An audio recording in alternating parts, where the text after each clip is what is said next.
It is 8:41 a.m. Pacific Daylight Time. It's the 9th day of May, 2025, and this is episode 1092 of Bitcoin. And we've got some news coming out of Misteak N Shake. We've also got news coming out of Taiwan. We're going to talk a little bit about what happened to the Celsius founder, Alex Mashinsky. May he get his and all of his scammy glory. Lola Leitz is writing about this Blanche memo case, the cases against Tornado Cash and Samurai Wallet. There's an issue going on. It seems that a dog with a bone just refuses to let go. She's going to tell us what that means. And then Trump apparently got really pissed off about that Ripple tweet, the XRP tweet. Yeah, if you don't know what I'm talking about, you will later on. And then apparently David Bailey he's been maneuvering behind the scenes of Bitcoin Magazine, and apparently it appears that he's going to launch something here pretty soon.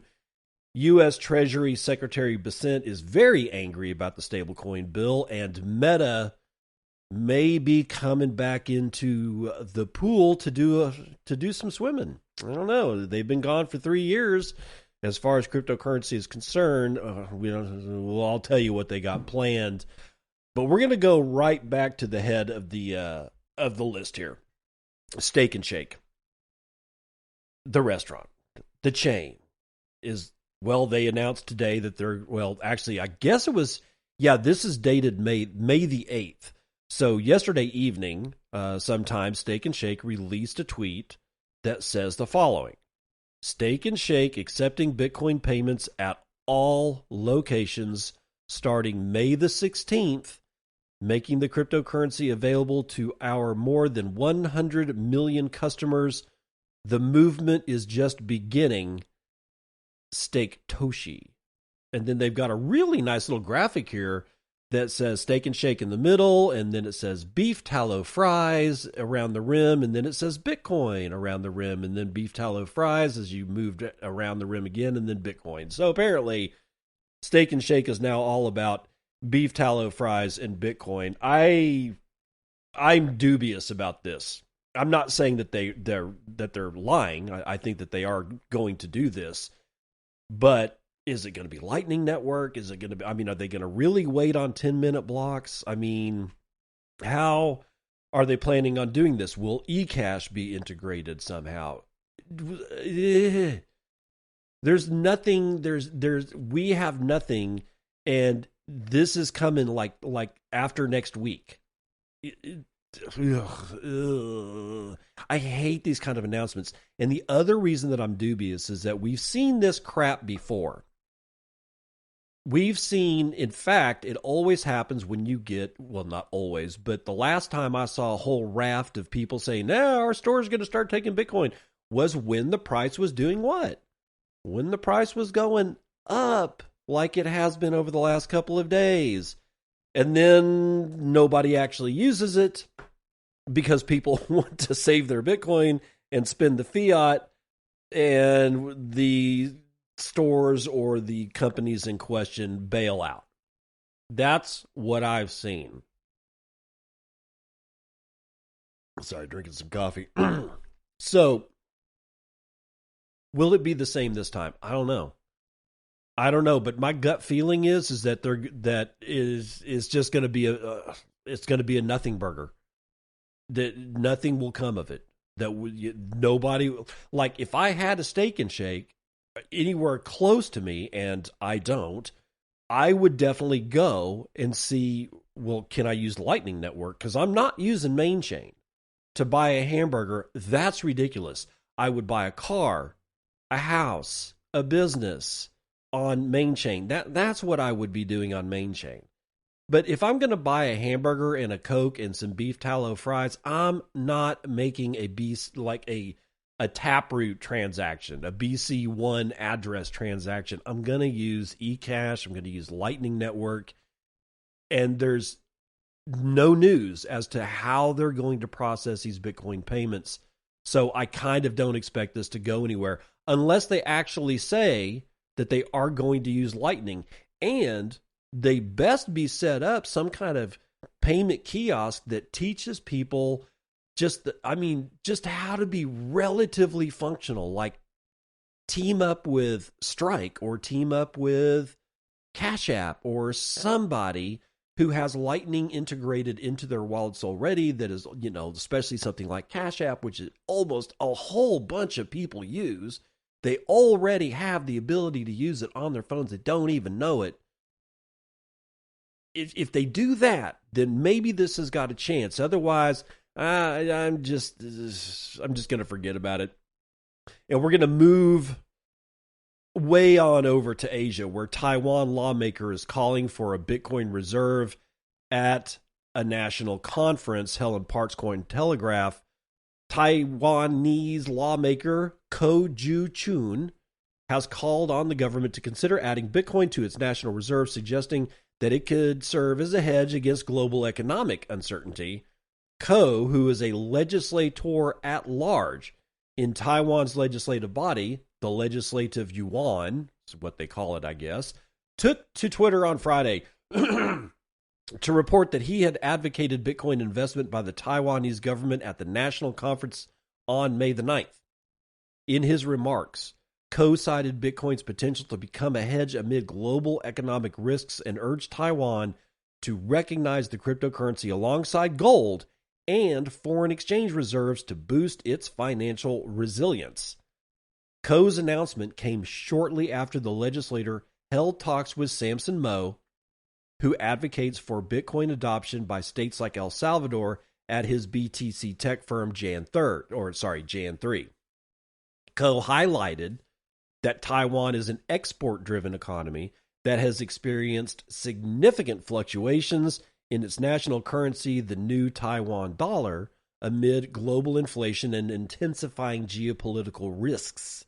We currently have a gold reserve, this is a quote, of 423 metric tons, and our foreign exchange reserves amounts to $577 billion, including investments in United States Treasury bonds, the lawmaker stated. In a scenario of more intense currency volatility or potential regional conflicts, Taiwan may, quote, very likely be unable to ensure the security and liquidity, Ko continued, adding that Bitcoin could be a great addition to Taiwan's reserves for several reasons. Quote, Bitcoin has been operating for over 15 years. It has a fixed total supply, is decentralized, and is resistant to censorship. Many countries are focusing on its hedging attributes. At the same time, in intense situations, it may not face the risk of embargo, he said.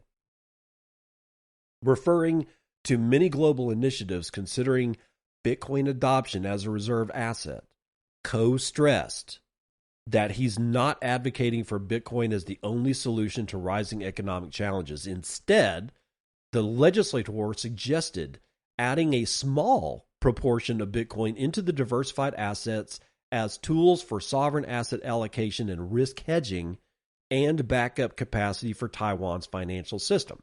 He previously suggested that Taiwan could allocate a maximum of 5% of its $50 billion reserve to Bitcoin in a Twitter post on May the 6th.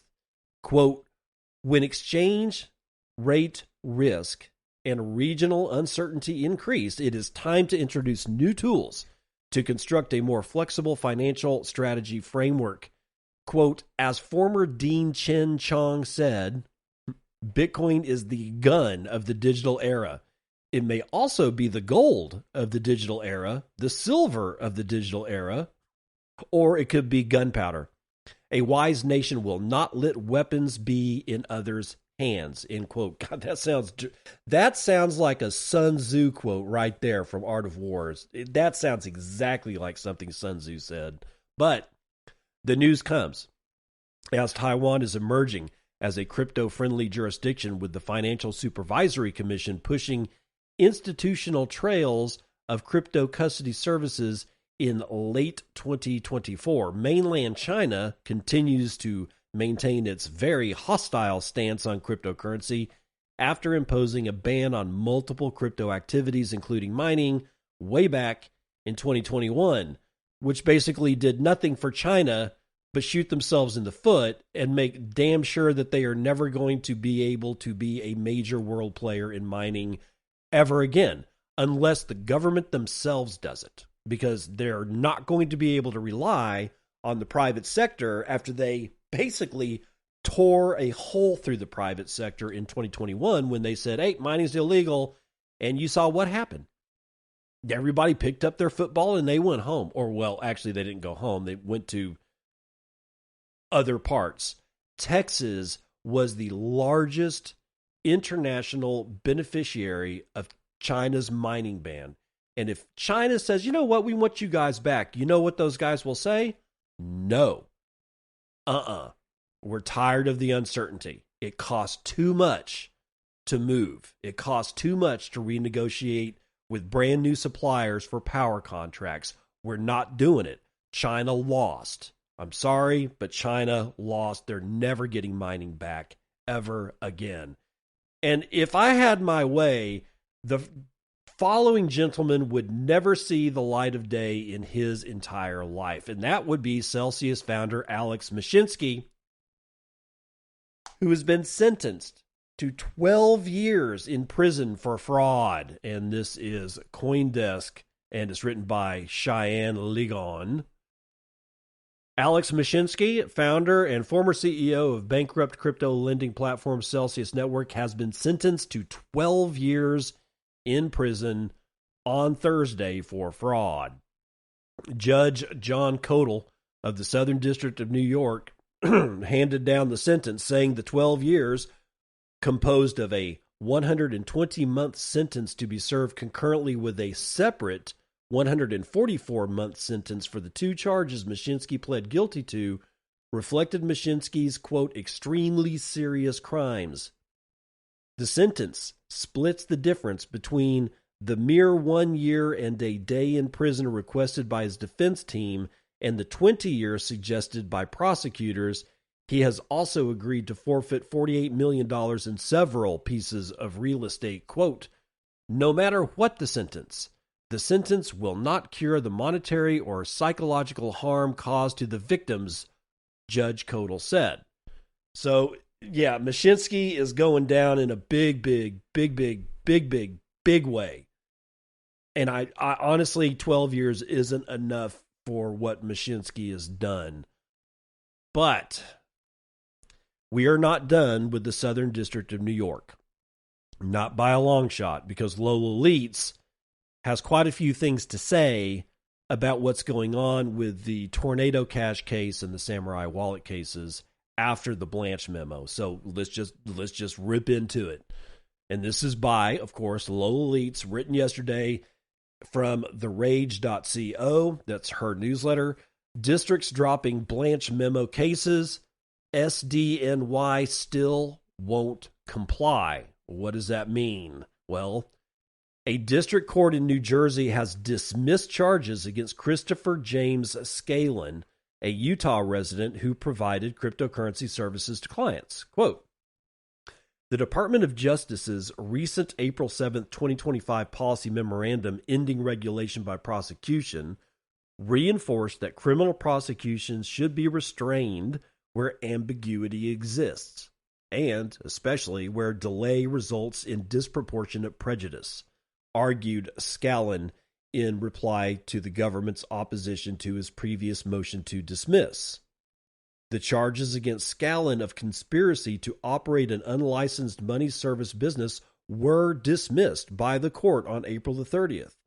Similarly, a court in Indiana dismissed charges against RM exchange operator Maximiliano Philippus in February, whose exchange had been used to transfer Silk Road funds.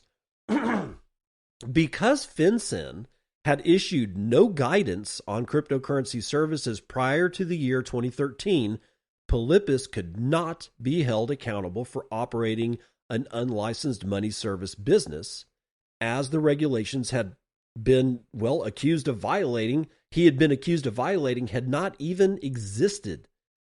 And the licensing laws in question had been ambiguous at the time, the court found. Sorry, guys, it is a hell of a Friday morning for me, apparently. So, Samurai Wallet and Tornado Cash, ambiguity at best. As recently revealed, SDNY's unlicensed money transmission charges against both Samurai Wallet and Tornado Cash developers are ambiguous at best.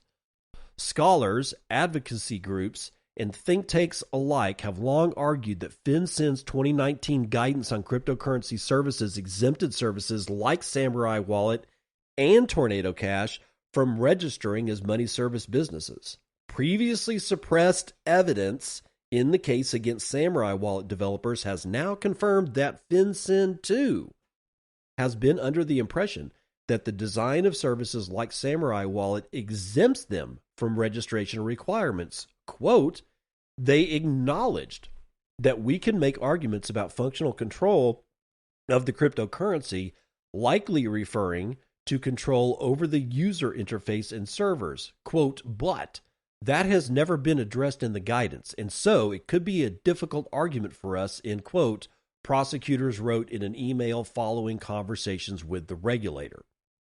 The Southern District of New York, SDNY, has yet failed to drop its charges against both Samurai Wallet and Tornado Cash developers, despite the fact that prosecutors are effectively attempting to rewrite the law for non-custodial cryptocurrency services, holding individuals accountable for regulations that were unclear at best and non-existent at worst. The prosecutions are, quote, a breakdown in the trust that software developers and innovators must be able to place in federal regulatory guidance, writes the advocacy group Coin Center. Quote, when the agencies charged with interpreting the law speak and yet their views are ignored or buried by prosecutors pursuing a contradictory theory, developers have no safe harbor. This is more than a legal misstep. It's a violation of basic fairness, said Coin Center. Earning itself the title Sovereign District of New York, the United States' most prestigious prosecutor's office has a history of defying Maine justices' orders, that talking about the DOJ, leaving real people caught in the crosshairs of the powerhouse's overreach that appears to continue to operate unchecked. Independent journalism does not finance itself. If you enjoyed the article, please consider making a donation. So what Low Elites is getting at is that even though it is very clear that there were never any regulations at all, the Southern District of New York is still not dropping their case. In fact, it looks like like she said, they're attempting to rewrite the rules so that these two cases can move forward, even though all these other states have dropped their cases because of the same information that came to light out of FinCEN, and that is FinCEN saying, we never thought this was a problem. That's what FinCEN said about anything that looked like Tornado Cash or Samurai Wallet. They're saying, we don't have a problem with this. They're not in custody of the actual money. They're just writing software. They're just installing an infrastructure so that people that do have custody of their money or some funds are able to do X, Y, and Z. But the guys that did the thing, the guys that designed the infrastructure, the Tornado Cash and Samurai Wallet, they're not in possession of the money. They don't have to register. And yet, Southern District of New York is just saying, we don't give a shit. We're going to prosecute these guys to the full length of the law, even though there actually is no law. So what are we dealing with when it comes to the Southern District of New York? Well, we're dealing with, like the name says, the Sovereign District of New York. And sovereign in this particular case, in my opinion, is not the good kind of sovereign. This is the kind of sovereign where it's like, we will do whatever the hell we want to do.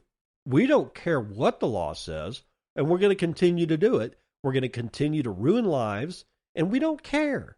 We don't care, even though we're part of the Department of Justice, we don't care that the Department of Justice has told us to back off. We don't care that they're reminding us that the very thing that we built our case on has absolutely freaking nothing to do whatsoever with how you guys are prosecuting. The FinCEN itself said this is okay. Yet they're going to prosecute these guys anyway. I don't even know what to say at this point. I really don't.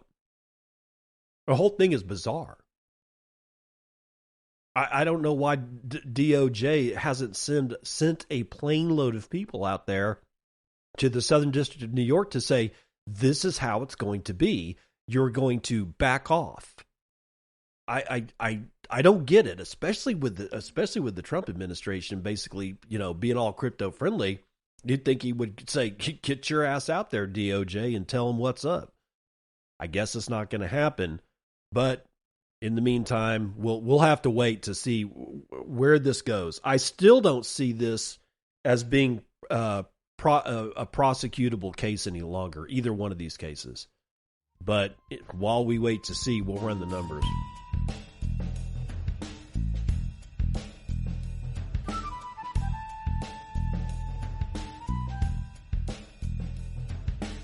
Woo! Well, looky there. West Texas Intermediate crude is up another 1.4%, back up to $60.75 a barrel. Brent North Sea is up the same to 63 and 69 cents. Natural gas is up. Wow, I can't believe all three of them are in the green today. 5.29% to the upside, clocking in at $3.78 per thousand. Gasoline is up 2/3 of a point to $2.09 a gallon. Gold is up 1.25% to $33.48 even. Silver is up almost a point. Platinum is up 2 1/3 point. Wow, copper is up 1 1/3. Palladium essentially moving sideways, but still in the green. Most of the ag futures are in the green as well. Biggest winner today is going to be soybeans, 1% to the upside. Biggest loser is lumber, 1.8% to the downside. I got live cattle, and they're at 1/5 of a point to the upside. Lean hogs up, well, about 1/5 of a point. Feeder cattle, however, moving sideways slightly in the red, as is the Dow. It's only down 39 points right now. It's 0.09% to the downside. I got S&P is moving sideways, NASDAQ is moving sideways, and the S&P Mini is moving sideways. All of these are like 0.08, 0.05, 0.07% movement. So that smells like somebody's waiting for something, and I'm not sure what they're waiting on, but we broke above $100,000 yesterday. We're still there. $102,640 per coin gives us a $2.04 trillion market cap. And just so you know, Bitcoin with that number has now entered the top 10 currencies in value in the world. We're sitting alongside the euro, the dollar, the yuan, Swiss franc. We're in the top 10. So I find that rather interesting. We can get 30 1/2 ounces of shiny metal rocks with our one Bitcoin, of which there are 19,862,219.6 of. Average fees per block are elevated slightly, 0.05 BTC taken in fees on a per block basis. There are 20 blocks carrying 8,400 unconfirmed transactions waiting to clear at high priority rates of 5 Satoshis per VByte. Low priority is going to get you in at 4. And I think a lot of these are all consolidation transactions, honestly. Yeah, there's a whole bunch of consolidation transactions going on. And that's why we have so little in the way of transaction numbers. Because these consolidations take up a lot of room in these blocks, because they're squashing hundreds of transactions into like one single transaction. It's called a consolidation transaction. That's why we don't have very many. Now, from a hashing standpoint, where are we at? Back down to 909.3 exahashes per second. So we're kind of wavering around there, but honestly, mining looks pretty good to me. And where are we at? Let's get out of there, and we're going to get out of there, and we're going to go to Bitcoin Bills, which was yesterday's episode of Bitcoin and Fountain. has changed their website quite a bit. In fact, not only does it look different, I had to log back into this thing, and they have done a complete revamp on their website, which is fountain.fm. And I got Psyduck with 597 sats says Psyduck. Turkey with 500 says nothing. Yodel with 444 says 100K. I barely heard any cautionary advice you gave. Was out at bank getting a loan. Send it. God's death. 237. Thank you, sir. No, thank you. Pies is back with 100. Thank you, sir. No, thank you. That's the weather report.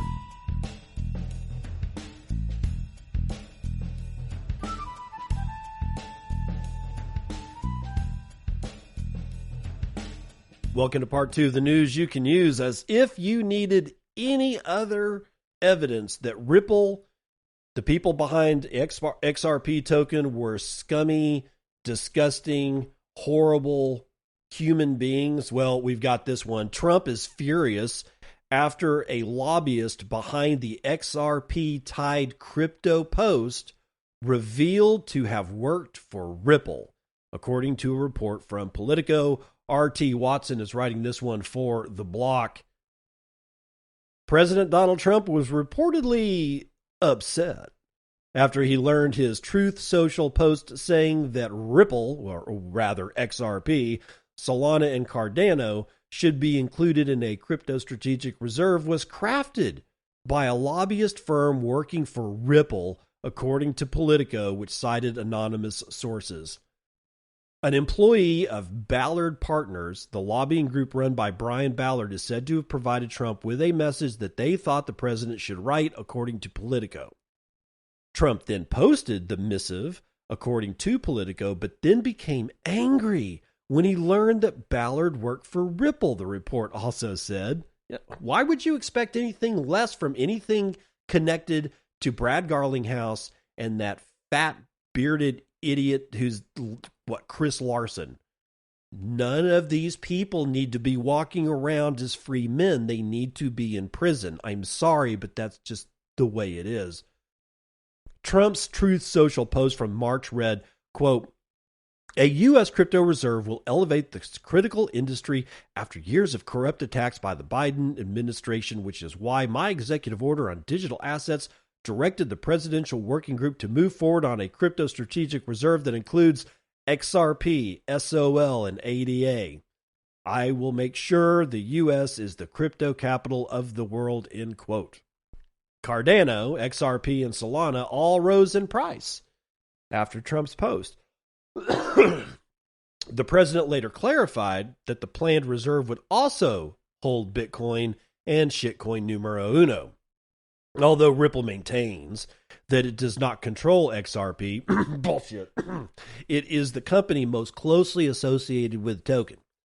Ripple did not immediately respond to a request for comment, and honey, they probably won't ever respond. But according to Politico, Trump was not only furious and felt like he'd been used, Ballard quickly became a pariah in the West Wing in the aftermath.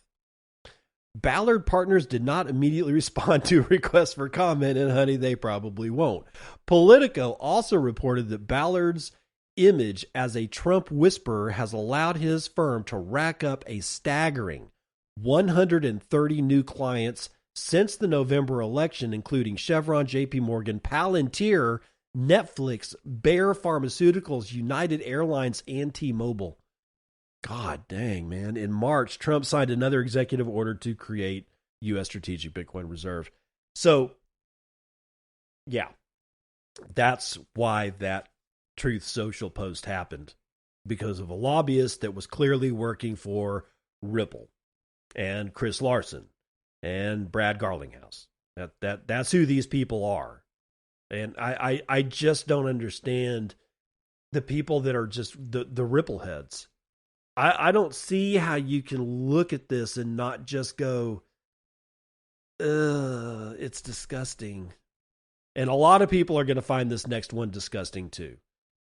I don't know where I honestly don't know where the hell I stand on Bitcoin Magazine and David Bailey. It's like there's been times that Bitcoin Magazine has really disappointed me. And there's been times that David Bailey, who is behind Bitcoin Magazine, really impressed me. I guess that's when you, in a very real way for me, that is sort of like a testament to say, this is how you know that something is relatively neutral. They do shit that you hate and shit that you love all at the same time. So at least you got some kind of, a gauging stick to say, yeah, this is probably a real thing. But there's plenty of people out there that absolutely despise David Bailey and Bitcoin Magazine. Let's see if it gets any worse after this. Bitcoin News, Alex Larry's writing, Trump advisor David Bailey to launch a $300 million Bitcoin firm named Nakamoto. David Bailey, digital assets advisor to President Donald Trump and CEO of BTC Inc., has reportedly closed a $300 million raise for a new Bitcoin-focused investment firm called Nakamoto. The firm, named after creator Satoshi Nakamoto, will be a publicly traded company with a bold strategy to buy and hold Bitcoin and invest in companies globally. The raise has been in the works since January and includes $200 million in equity and $100 million in convertible debt, according to CNBC and The Information. That's apparently the name of a publication, whatever. The capital will be used for global expansion and Bitcoin acquisition. Nakamoto will merge with an already listed company on the NASDAQ, and the announcement is expected to come as early as next week, said CNBC, citing an unnamed individual familiar with the matter. They plan to be public by the summer of this year, becoming one of the newest players in the growing wave of Bitcoin investment firms. Although Bailey has not commented on the reports, he posted, quote, no comment on Twitter on May the 7th, fueling more speculation about the venture's announcement. The business model is similar to what Michael Saylor, executive chairman of Strategy, did in 2020. He converted the company's cash reserves into Bitcoin and turned the software firm into the largest corporate holder of Bitcoin. The stock price of Strategy skyrocketed ever since. Bailey is following the same path. His firm will use the money to buy and hold Bitcoin and invest in companies in Brazil, Thailand, and South Africa. According to reports, Nakamoto will use Bitcoin as part of its capital structure, essentially becoming a Bitcoin-based investment powerhouse, and the venture is already getting attention from the investment community. Nakamoto is backed by big names, big names, and has assembled an advisory board with well-known Bitcoin and finance personalities. The hell is a finance and Bitcoin personality? Do you mean influencer? Anyway, this puts Bailey's firm in competition with other big players in the space, including 21 Capital, founded by Strike app creator Jack Mallers, and Strive Asset Management, led by entrepreneur and former presidential candidate Vivek Ramaswamy. Both firms recently announced similar strategies, raising big money to buy Bitcoin and going public via reverse mergers. 21, backed by SoftBank, Tether, and Cantor Fitzgerald, will be a superior vehicle for investors seeking capital-efficient Bitcoin exposure, according to Jack Mallers. Bailey's announcement comes as institutional interest in Bitcoin is heating up. Several companies are now positioning themselves as public vehicles for Bitcoin ownership, so investors can get exposure to the scarce digital asset without actually holding it. Because why? They're fucking stupid. But influencer Tyler D pointed out the momentum on social media, saying, quote, the pace of these new BTC companies launching is accelerating. This strategy is becoming more popular as regulations get clearer and interest in Bitcoin grows. Being a digital asset policy advisor to Donald Trump during the 2024 presidential campaign gives David Bailey a unique political angle. His involvement could be a sign that U.S. politics is moving towards Bitcoin adoption faster than anyone had anticipated. He's also close to Trump, so that will attract conservative investors who see Bitcoin as a hedge against inflation and central bank policies. Okay, I'm going to say it. I don't like the way this is going. And yeah, I know there's going to be at least one person out there going, "Oh, I was screaming about it, screaming at you when you were talking about how cool your strategy was buying all this shit." Yeah, well, I should have seen it coming. I really should have seen it coming, because for those who are unclear about what I'm talking about, so Strategy starts this thing in 2020 where they start buying Bitcoin, and then they kind of change and start printing debt instruments and selling those and using the cash raised from those debt instruments to buy more Bitcoin. And it worked, man. It basically took a zombie, or not a zombie company, but a company nobody heard of, to basically being in the news all the time in like 5 short years. Pretty good. When you think about it from a public relations standpoint, it's a hell of a coup. But then he had this webinar where he invited the chief investment officers and chief financial officers from like a couple of hundred major corporations, and the thing was oversubscribed. He had, every digital seat at the webinar was full, and he basically gave his entire strategy book. He said, "This is how you buy Bitcoin. This is how you list it on your books. This is how you handle it. This is how you do the thing that we did." And nobody took part of it for 2 years, because he did this 2 years ago. And now companies are falling out of the woodwork. Like, I don't know, like termites being fumigated. They're just crawling out of the termite infested wood paneling that they were in. And they're just dropping on the floor, man. I mean, it's like just company after company after company doing the strategy thing. And I'm still not very clear on what it is they're actually doing, other than trying to figure out new and improved ways to buy Bitcoin with other people's money. Are you developing on Bitcoin? Are you making loans at this point? Do you have a financial instrument that will help me in my future life? And I'm not seeing a whole bunch. Strike is offering 12% loans. You can get a business loan at the low, the lowest business loan you can get is $10,000 from Strike. Assuming they have a personal loan, and the lowest, the minimum amount you can take is $75,000, which bizarre to me, but 12 to 13% interest rates. That's going into the usury situation. Why would I loan, or why would I put up my Bitcoin as collateral to get a fiat loan at 12%? Are you insane? It's the most pristine asset anybody's ever seen. No, I expect a 2% loan. And until I get a 2% loan, I ain't taking a loan. And if you say, well, then you'll be waiting for a long time, good. That's good. That helps me. That makes me not be stupid. Because I don't see it. I don't see these companies actually providing goods and services. All I see them doing is figuring out ways to vacuum up Bitcoin. I don't think this is entirely healthy. And then comes the realization that I cannot stop it, and neither can you. And that, my friends, is exactly why you want Bitcoin. Nobody can stop you from owning it. And we can't stop anybody else from owning it. Because if we could, then somebody somewhere could stop us from owning it. And that's not what I want. And U.S. Treasury Secretary Bessent didn't get what he wanted, because he's lambasting the Senate for blocking the stablecoin bill.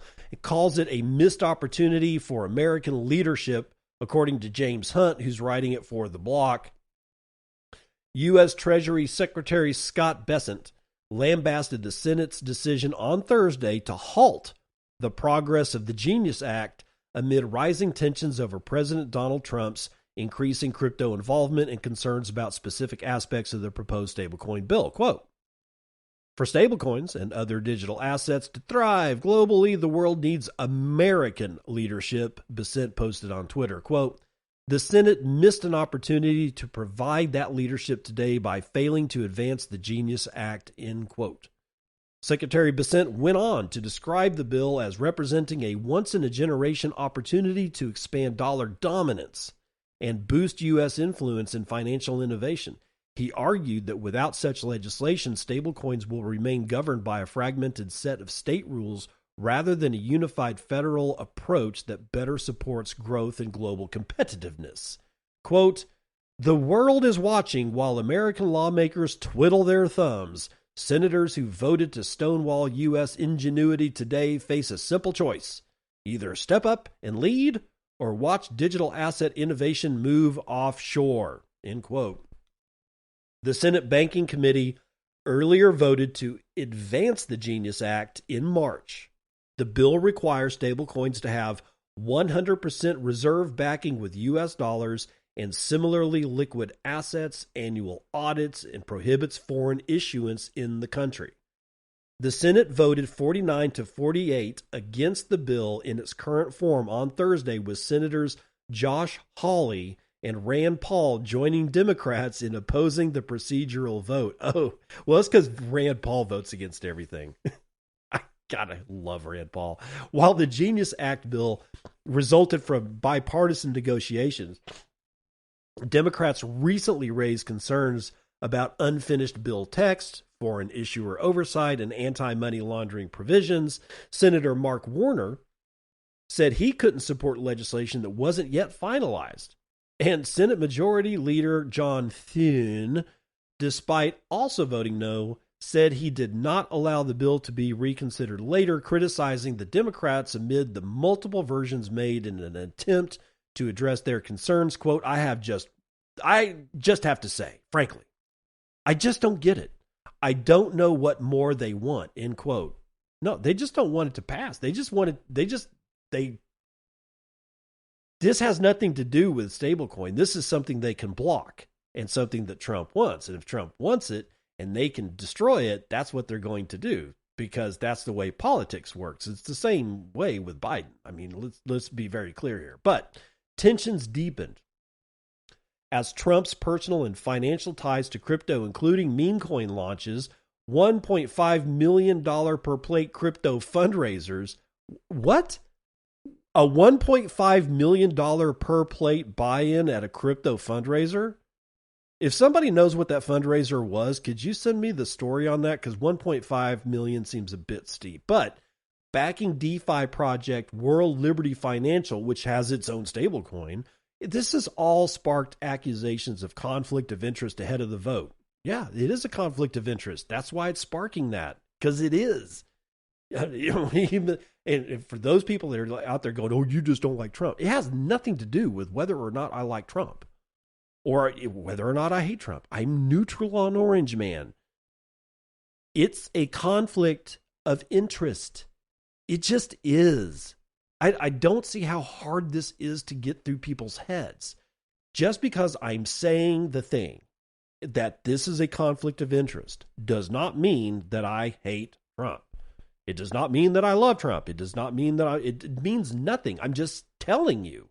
You've got a flat tire. No, I don't. Yes, you do. I can look at it. It's right there. It's flat. You're going to screw up your rim if you keep driving on it. No, it's not. You're just being an asshole. No, I'm telling you, you've got a flat tire.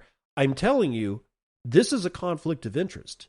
And it's going to work how it hasn't already completely screwed up everything Trump wants to do is beyond my comprehension. This is so easy. This is so easy to just wrap your hands around, get a grip on, and throttle living crap out of it if you are an enemy of Orange Man. And yet I'm seeing nothing but a blocked genius vote, in my opinion, isn't really the destruction of the Trump administration. They could be and probably will be doing a lot more. That's what I expect. I expect the enemies of Trump to start really going after impeachment stuff again. Yes, I know. There will be multiple impeachment tries. There will be multiple blocked, court cases blocking something or another. It's just going to go on and on and on and on. And every single time this guy allows a clear conflict of interest to arise, he's just giving them ammunition, and that's what I don't understand. Unless he knows something. But Some Democrats, including Representative Maxine Waters, also boycotted a crypto-focused House hearing this week amid the political jockeying, citing the president's direct crypto holdings and influence over agencies. The House Financial Services Committee also recently voted to advance a similar bill called the Stable Act, with anti-money laundering and reserve requirements intact. So we'll have to see.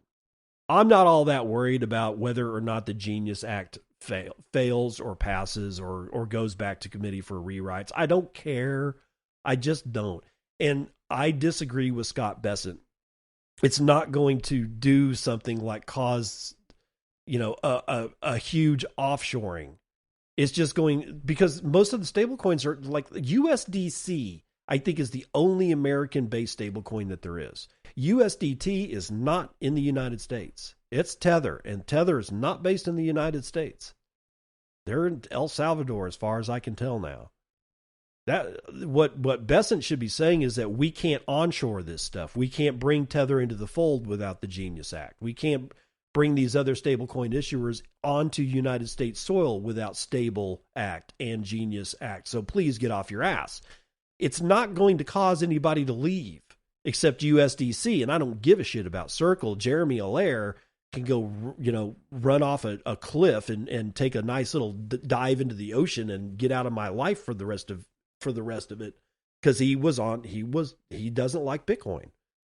The guy behind Circle does not like Bitcoin. That's one of the reasons why, if I have to use one, I'm going to be using Tether, because at least Paolo Ardoino has been a relatively rock-solid Bitcoiner. Jeremy Allaire never was. And he's the guy behind Circle, right? If he leaves, I could literally care less. I just don't see that, I don't know, man. I think Bessent is just making a mountain out of molehill. At one point or another, these Genius Act and Stablecoin Acts are going to pass. And quite frankly, if I saw, if I was there and I saw something that I would consider, would have considered unfinished legislation, like, bad grammar, unfinished sentences, I wouldn't vote for the thing either, even if I wanted it. I mean, the amount of interpretive bullshit that could go on after that is ridiculous. But speaking of ridiculous, I got Atlas 21 with this headline: Meta considers stablecoin integration. The tech giant returns to the crypto world after 3 years, according to a report by Fortune magazine. After a 3-year pause from the crypto space, Meta, or Facebook, let's be honest, is evaluating the integration of stablecoins into its payment system. Sources familiar with the matter suggest Meta could adopt a multi-token approach supporting popular stablecoins such as Tether and USDC. Discussions involve use cases like creator payouts through Instagram, where stablecoins could offer a low-fee alternative to fiat-based transfers, and this move would mark the company's return to the crypto scene following the abandonment of the Diem project. Again, that was 3 years ago. So it appears that Zuckerberg is just he's not going to be able to stay away from this stuff. And that's going to be the linchpin. I wish it wasn't Facebook that made the decision for all the rest of social media, but it is. It's not going to be Twitter or X or whatever the hell you want to call it. It's not going to be Musk. It's going to be Zuck. He's going to win the day on this one. He's going to win the day either way he rolls. If he decides to screw it, we're only going to deal in US dollars, we're not even going to take stablecoin, then the rest of social media will follow suit, because they don't really want to do the rest of the work to integrate all this stuff. But if Zuck does it, if he gets a stablecoin wallet going on, and God forbid if he gets Lightning Network going on, which he should, then Instagram automatically follows suit. But that means that Twitter will have to actually follow suit. Blue Sky will have to follow suit. All the rest of what you would consider the walled garden social media platforms, TikTok, everybody follows suit, right? So just be aware it's probably going to happen this time. It's probably going to happen this time. This is honestly what they should have done 3 years ago instead of that stupid Diem project. But Diem and the metaverse, they were sort of tied together, and both of them failed miserably. Both of them failed. That was actually I think that was the one thing that Zuckerberg did that was the one thing in Facebook that actually failed at hundreds of, possibly billions of dollars worth of investment, just poof, gone. I don't think he's ever had a failure that bad before. And I don't think any of the other failures inside of Facebook have ever come close to the absolute destruction that was impinged with the whole idea that they were going to do this metaverse thing. So that's the end of all the articles for the day. It is Friday. And if you did not know, and be aware, this Sunday, not next Sunday, this Sunday, in a couple of days, is Mother's Day in the United States. If you are not prepared, you need to get prepared for either your mom or your wife, if y'all have kids, if she is a mother and she is in your life and you do not celebrate her on this Sunday, you're probably going to be strung up by your thumbs, and you would probably deserve it. So go find out what she wants for Mother's Day. What does she want to eat, and cook her a meal. You need to clean parts of the house, if not the whole damn house. And you need to make sure that you get her what she actually wants, which means fuck it, go ask her. Don't imagine something. Like my wife has no problem telling me and the kids, Mother's Day is coming, and you know what I want. And all of us say, yarn.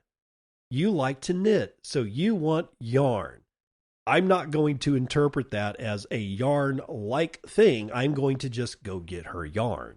It's really that easy. Make sure that you figure out what it is that she wants. Make sure that you celebrate Mother's Day. Otherwise, shame on you, and I'll see you on the other side. This has been Bitcoin and I'm your host, David Bennett. I hope you enjoyed today's episode and hope to see you again real soon. Have a great day.